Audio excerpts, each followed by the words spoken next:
হে মানুষ, মহিলা এবং পুরুষ তোমরা যারা এসেছো, প্লিজ, তোমরা তো জানো না কখন তোমরা মরবা। শোনো, তুমি অপরাধ করিও যদি তোমার মনে হয় আল্লাহ তোমাকে দেখে না, তখন করিও। তুমি অপরাধ করিও যদি তোমার মনে হয় আল্লাহ তোমাকে জিজ্ঞেস করবে না, তুমি নিশ্চিত বেঁচে যাবা।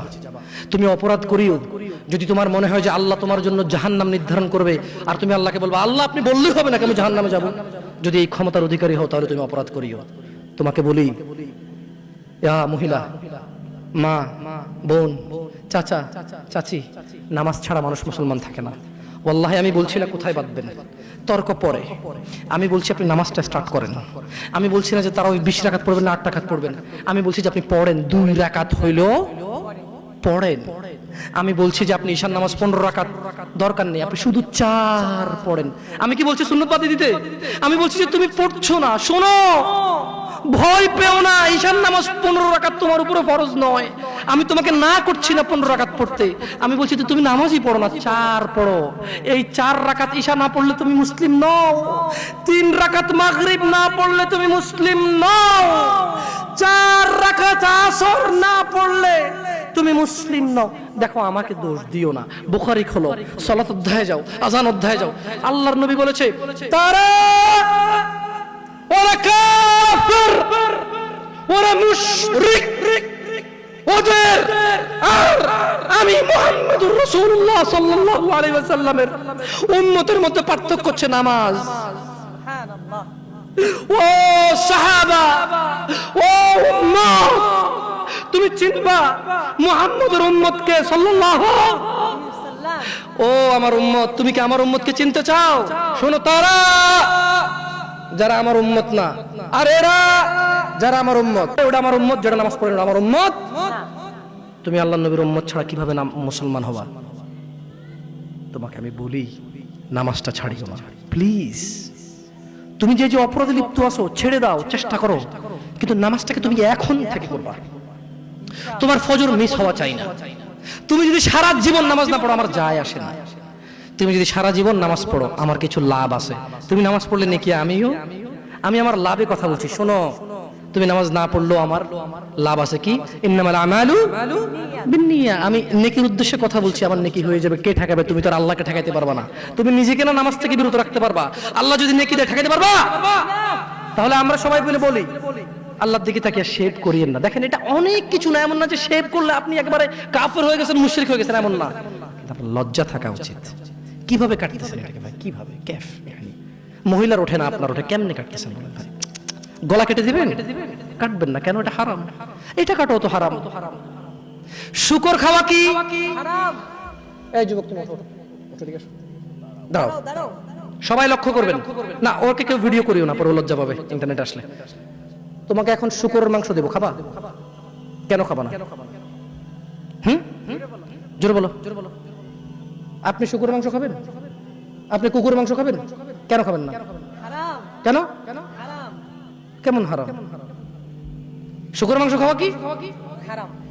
এই এখানে তাহলে আর বলছি না, কেউ কি রাজি হবে তার বোনের সাথে জানা করতে? কেন? তো নামাজ না পড়া কি? শুকরের মাংস খাচ্ছ না হারাম দেখে নামাজ ছেড়ে দিচ্ছ, তো সেটা তো হারাম।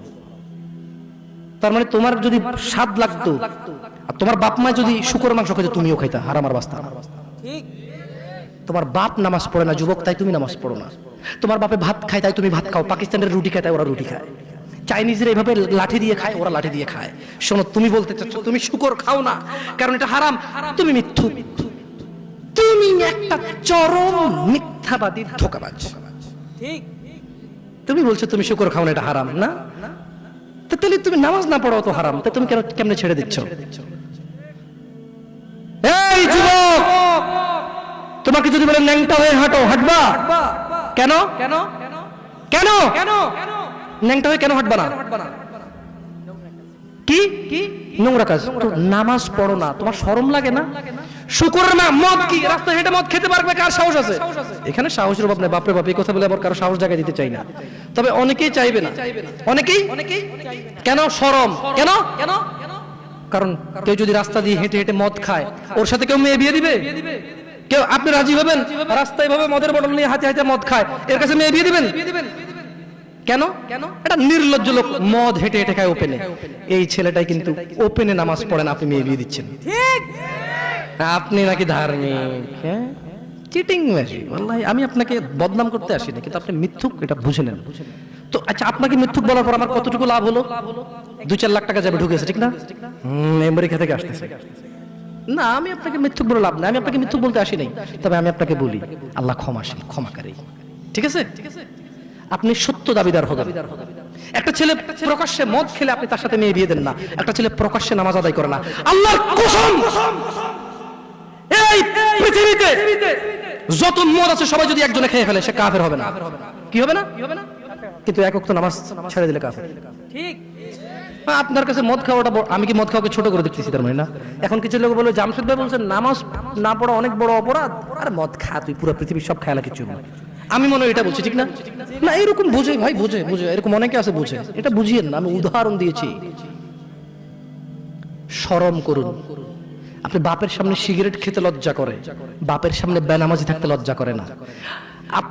আপনারা আপনার স্ত্রীদের সাথে যে ঘুমান, ছেলে সন্তানের সামনে ঘুমান, লজ্জা করে, কিন্তু ছেলের সামনে বেনামাজি থাকেন, লজ্জা করে না। আপনি বুঝেন, এই পৃথিবীতে লা ইলাহা ইল্লাল্লাহ বলার পরে, লা ইলাহা ইল্লাল্লাহ বলার পরে, ওয়া আন্না মুহাম্মাদুর রাসূলুল্লাহ বলার পরে শিরক, আল্লাহর সাথে অংশীদারিত্ব হচ্ছে সবচেয়ে বড় অপরাধ। ঠিক আছে? এরপর কাজ হচ্ছে সালাহ। এরপর কাজ কি? নামাজ। এরপর কাজ কি? নামাজ। আপনি জানেন এই নামাজ না পড়লে মানুষ কাফের হয়ে যায়, অথচ মানুষ ন্যাংটা হয়ে হাঁটতে লজ্জা পায়, মানুষ প্রকাশ্যে মদ খেতে লজ্জা পায়, মানুষ প্রকাশ্যে দাঁড়িয়ে পেশাব করতে লজ্জা পায়, মানুষ প্রকাশ্যে প্রেমিকের সাথে কথা বলতে লজ্জা পায়, মানুষ বাপের সামনে সিগারেট খেতে লজ্জা পায়, মানুষ প্রকাশ্যে শুকরের মাংস খাবে না, মানুষ প্রকাশ্যে সিগারেট খায় না, মানুষ প্রকাশ্যে গাঁজা খায় না, মানুষ প্রকাশ্যে নাচে না, মহিলারা প্রকাশ্যে গোসল করতে লজ্জা পায়, পুরুষরা প্রকাশ্যে পায়খানা করতে লজ্জা পায়, কিন্তু কেউ এত জঘন্যতম অপরাধ যা না করলে কাফের হয়ে যায়। প্রকাশ্যে সবাই আজান চলে, কেউ মসজিদে আসে না, কেউ লজ্জা পায় না। ঠিক। তাহলে দুনিয়া কি বলেন তো? তুচ্ছ খেলতামাশা। নামাজটাকে ঠিক করেন। যদি আল্লাহ আমাকে বাঁচায় রাখে, আগামী বছর আনলে, আজকে পরিচয় দিয়ে গেলাম। কি দিয়ে গেলাম? আমার নাম জামশেদ মজুমদার, এতেই আমার চলে। কোনো আলেম মোল্লা মুন্সি তেমন কিছু না, কোন রকমে যা পারি তা বলি। যদি আপনাদের প্রয়োজন হয় ভবিষ্যতে ডাকবেন। আজকে আল্লাহ ভীতি নিয়ে কথা বলে গেছি, পরবর্তী সময় আসলে ইনশাআল্লাহ কোন আমাল করলে মানুষ জান্নাতে যাবেই যাবে, এটা নিয়ে কথা বলবো ইনশাআল্লাহ। আসসালামু আলাইকুম ওয়া রাহমাতুল্লাহি ওয়া বারাকাতুহু। আমি তো হারাম রিলেশন সম্পর্কে এগুলো বলা আছে অনেক। হারাম রিলেশন না, যারা প্রেম প্রীতি করে, এগুলো নিয়ে না। তাহলে একটা মানে পরকিয়া। আমাকে দেখেছি কই প্রশ্ন কোথায়? না, প্রশ্নটা লিখতে বলেছিলাম, তো লেখা হয়নি। পরকিয়া করতে। আচ্ছা, একটা প্রশ্ন করি আপনাদেরকে। প্রশ্নটা হচ্ছে, ঘুকে বিসমিল্লাহ বলে খেলে হারাম হালাল হবে? কে হাসতেছেন কেন? ঘু বিসমিল্লাহ বলে খেলে হারাম হবে না হালাল হবে? হারাম হবে। কেউ যদি জিনা করতে যায়, যদি বলে যে বিসমিল্লাহ আল্লাহুম্মা জান্নিবনা শাইতান ওয়া জান্নিবিশ শাইতানা মা রাযাকতানা, জিনাটা হালাল হয়ে যাবে? জিনা। হ্যাঁ?